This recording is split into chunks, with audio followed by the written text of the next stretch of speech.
কাছে এলো পূজার ছুটি। রোদ্দুরে লেগেছে চাঁপা ফুলের রং। হাওয়া উঠেছে শিশিরে শিরশিরে। শিউলির গন্ধ এসে লাগে যেন কার ঠান্ডা হাতের কোমল সেবা। আকাশের কোণে কোণে সাদা মেঘের আলস্য দেখে মন লাগে না কাজে। মাস্টারমশাই পড়িয়ে চলেন পাথুরে কয়লার আদিম কথা। ছেলেটা বেঞ্চিতে পা দোলায়, ছবি দেখে আপন মনে। কমল দিঘির ফাটল ধরা ঘাট আর ভঞ্জদের পাঁচিল ঘেঁষা আতা গাছের ফলে ভরা ডাল।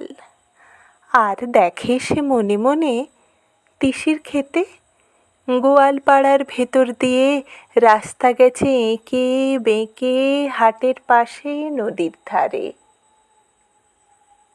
কলেজের ইকোনমিক্স ক্লাসে খাতায় ফর্দ নিচ্ছে টুকে চশমা চোখে মেডেল পাওয়া ছাত্র। হালের লেখা কোন উপন্যাস কিনতে হবে, ধারে মিলবে কোন দোকানে।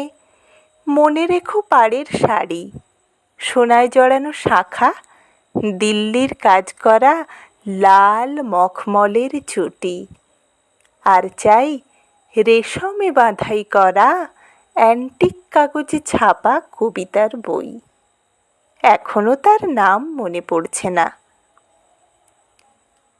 ভবানীপুরের তেতলা বাড়িতে আলাপ চলছে সরু মোটা গলায়।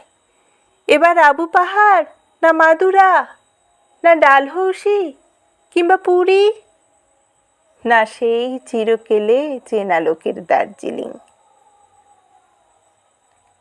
আর দেখছি সামনে দিয়ে স্টেশনে যাবার রাঙা রাস্তায় শহরের দাদন দেওয়া দড়ি বাঁধা ছাগলছানা 5টা 6টা করে।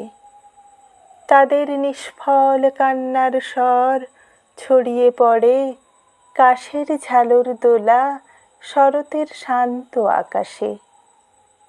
কেমন করে বুঝেছে তারা এলো তাদের পূজার ছুটির দিন?